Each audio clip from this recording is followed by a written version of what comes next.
Pourquoi Charles Leclerc et Lewis Hamilton ont été disqualifiés du GP des USA hier? J'ai plus de précisions pour vous. Pourquoi Verstappen on lui dit rien et pourquoi Lewis et Charles Leclerc ont été disqualifiés? Voici la raison. C'est une histoire de fond plat. Ils ont été disqualifiés pour une faute qui s'appelle technique et c'est pas simplement avoir dépassé les limites du circuit, dépasser les lignes blanches. Leur fond plat, ce qu'il y a en dessous de la voiture, a été mesuré et au millimètre près, c'est pas passé. Alors on va le voir sur les deux photos, Leclerc et Lewis, ça racle le sol et sur Max, vous n'allez pas le voir là. Normalement, vous le voyez, ça racle pas le sol. Donc, ce qui est sanctionné, en fait, c'est d'avoir abaissé trop la voiture et du coup, ça a raclé le sol et le fond plat, il s'est rétréci, il est devenu plus fin. Alors, le problème numéro 1, c'est que ça peut être dangereux pour les pilotes.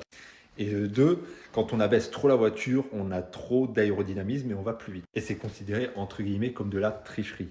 Donc, il y a eu 4 voitures qui ont été contrôlées, les 3 là, et celle de Lando Norris.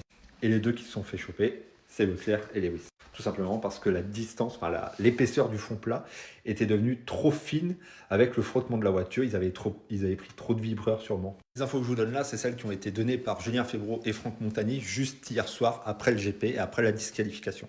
Et j'avoue, je suis le premier à dire tel pilote est avantagé, et même au foot, l'arbitre, etc. Je signe des pétitions à chaque fois et ça n'avance à rien d'ailleurs.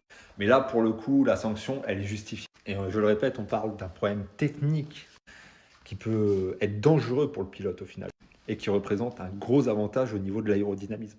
Et vu le classement, Max est déjà champion et il n'y a aucun intérêt de l'avantager ou quoi.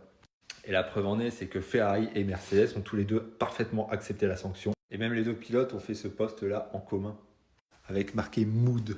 Et j'ai trouvé ça rigolo.